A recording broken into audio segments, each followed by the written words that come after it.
بسم الله الرحمن الرحيم. اللهم صل وبارك على سيدنا محمد صلاة عبد قلت حيلته ورسول الله وسيرته، فرج عنا ما نحن فيه بسر بسم الله الرحمن الرحيم. السلام عليكم ورحمة الله وبركاته. أعزائي عشاق الكرة مع محترم، أنا حبيت أتناقش معاكم النهاردة حاجات تخص النادي الأهلي وحاجات تخص الرياضة المصرية بشكل عام. إحنا من ساعة النادي الأهلي ما خسر من نادي الزمالك وإحنا شايفين نغمة في الإعلام، شايفين نغمة في السوشيال ميديا بتحط بعدوياتنا، بتحط من النادي الأهلي، عاوزين يرجعوا النادي الأهلي لورا، عايزين يرجعوا النادي الاهلي لورا عشان خسر بطوله. النادي الاهلي طول عمره اللي اتعودنا وتربينا عليه في النادي الاهلي، النادي الاهلي عامل زي الاسد يمرض ولا يموت.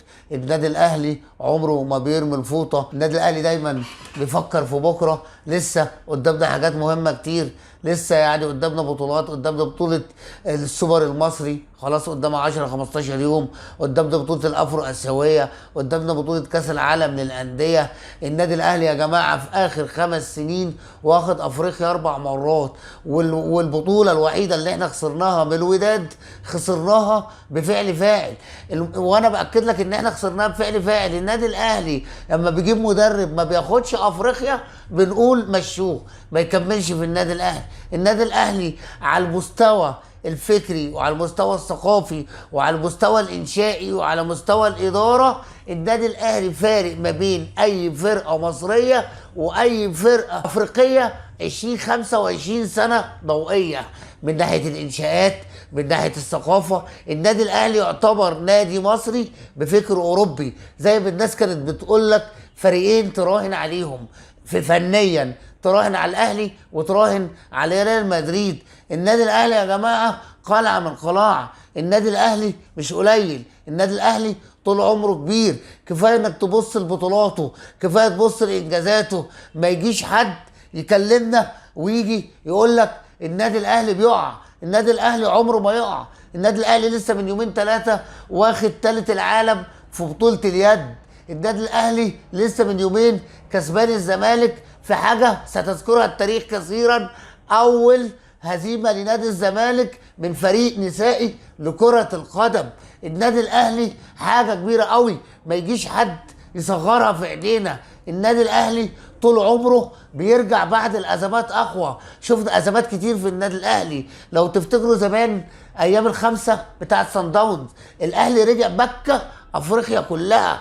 الاهلي مش من الفرق اللي بتفرح يوم ببطوله وتقول لك انا خلاص، الاهلي بيكمل على طول. الاهلي في افريقيا كل سنه في النهائي. في ناس من 2002 ما شمتهاش، في ناس من 2002، في ناس بقى لها سنه واتنين ما لعبتش في دوري ابطال افريقيا. ده بتكسب الكونفدراليه، بتكسب مركز شباب بقى في تيم، وبيقعدوا يلفوا بالكاس في مصر كلها يقول لك احنا خدنا الكونفدراليه، خدنا الكونفدراليه. فالاهلي كبير بعشاقه، بجماهيره، بمجلس ادارته، بلاعيبته، وتعتبر حاجه وللنسيان وراحت لحالها. عايزين نفكر في اللي جاي، عايزين ناخد كل البطولات زي السنه اللي فاتت. الاهلي عودنا على كده. اللعيبه حاليا يعني بتجاهد، بتلعب. وسام ابو علي حاسس انه مش شايل مسؤوليه، قفشه حاسس انه شايل مسؤوليه. لازم اللعيبه انها تحس بمسؤوليه تجاه النادي الاهلي. والاهلي عودنا انه دايما بيرجع اقوى، عودنا اما بيرجع بيفترس الناس كلها.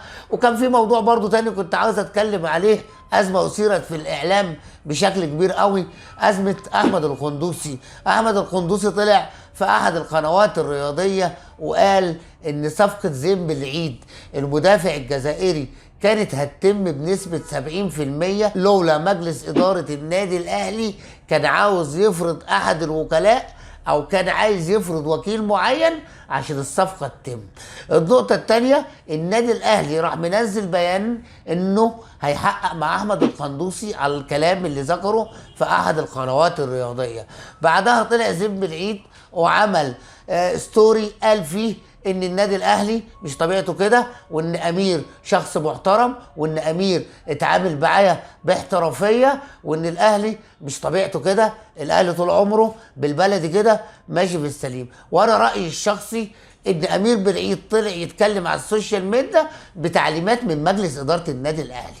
احد اعضاء النادي الاهلي اتصل بيه وقال له اطلع اتكلم، طلعنا من الازمه اللي فيها.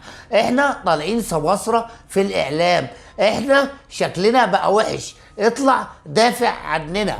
وعلى المستوى الشخصي وعلى حسب كيان الاهلي واللي اتعلمناه في النادي الاهلي واللي شفناه في النادي الاهلي، ان احمد القندوسي على التصريحات اللي قالها دي مش هيشمها في النادي الاهلي تاني. القندوسي مش هيشمها لا كوره ولا لعب ولا تعاقد. القندوسي على التصريحات اللي قالها دي مش هيشم النجيله في النادي الاهلي. في حاجه تانية لمجلس اداره النادي الاهلي انا عايز اتكلم فيها.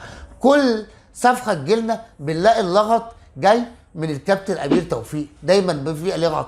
عندنا كابتن محمود الخطيب كوادر كتير في النادي الاهلي، ما ممكن تختار كادر معلوش لغط معلوش كلام، ما تختار حد غير امير توفيق. لازم امير توفيق يمشي من اداره تعاقدات النادي الاهلي. الراجل ده كل ما تيجي صفقه بنسمع كلام مش كويس من ناحيه الصفقات. والموضوع اللي بيقوله احمد القندوسي ده لو حصل في النادي الاهلي وكلام احمد القندوسي صح وطلع صح، يبقى احنا بنتعرض لكارثه في النادي الاهلي.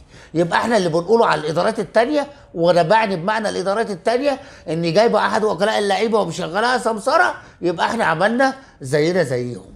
امال فين المبادئ؟ فين القيم؟ فين التطوير؟ فين اللي قال عليه مجلس اداره النادي الاهلي بالنسبه للكلام ده؟ المفروض ان انت راجل النادي الاهلي حريف في البيانات، كل دقيقه بيان بيان بيان بيان، بينزل بيانات، معترف في البيانات. زي ما انت نزلت بيان تقول ان انا هحقق مع القندوسي، لازم تنزل لنا بيان تقول لنا التحقيق عمل ايه وايه مصير قندوسي معاك وايه اللي عمله. مش هننزل بيان ما نردش عليه، واحنا كده يعتبر فين يعني من على يعني الشيء بالشيء يذكر. فين ايام هيثم عرابي ايام ما كان مدير تعاقدات؟ هيثم عرابي ايام ما كان مدير تعاقدات يعني جاب لنا باع لنا ايفونا برقم احنا ما نتخيلوش، جاب لنا احمد حجازي من اوروبا، جاب لنا رامي ربيعه. الراجل كان شغال للكيان مش شغال للفلوس. لو امير توفيق شغال كده وشغالين احنا للفلوس مش للكيان، شغالين للسمساره مش للنادي، يبقى احنا كده زينا زي غيرنا. يبقى احنا مش هنقول احنا في حته تانيه. المفروض مجلس اداره النادي الاهلي يدي توصيات للكابتن محمد رمضان المدير الرياضي والقائم بمدير اعمال الكره، يديله كل الصلاحيات. ورايي الشخصي ان امير توفيق يسيب المنصب ده. كنت انت مشيت سيد عبد الحفيظ اللي هو يعتبر من وجهه نظري الشخصيه احسن مدير كوره جه في مصر. احنا خدنا مع سيد عبد الحفيظ ايام كان بيتقال عن النادي الاهلي كلام ما يتاكلش عليه ايش، وكنا نستنى سيد عبد الحفيظ كل يوم يرد علينا. انت مشيت واحد قيمه وقامه زي سيد عبد الحفيظ، مشي امير توفيق ما سيدش عبد الحفيظ لاسباب شخصيه، لاسباب تاديبيه، لاسباب تانيه. فامير توفيق في كوادر احسن منه، هات لنا كادر غير امير توفيق. في ناس في الاهلي تستاهل انها تاخد مناصب. المفروض المناصب في النادي الاهلي ما توزعش على ناس معينه. في كوادر حلوه في النادي الاهلي. واسف ان انا كنت طولت عليكم واثقلت عليكم ان شاء الله. ولازم قبل ما اختم لازم اقول كل سنه والشعب المصري كله بخير وسلامه وصحه بمناسبه الاحتفالات ب 6 اكتوبر المجيده. والسلام عليكم ورحمه الله وبركاته.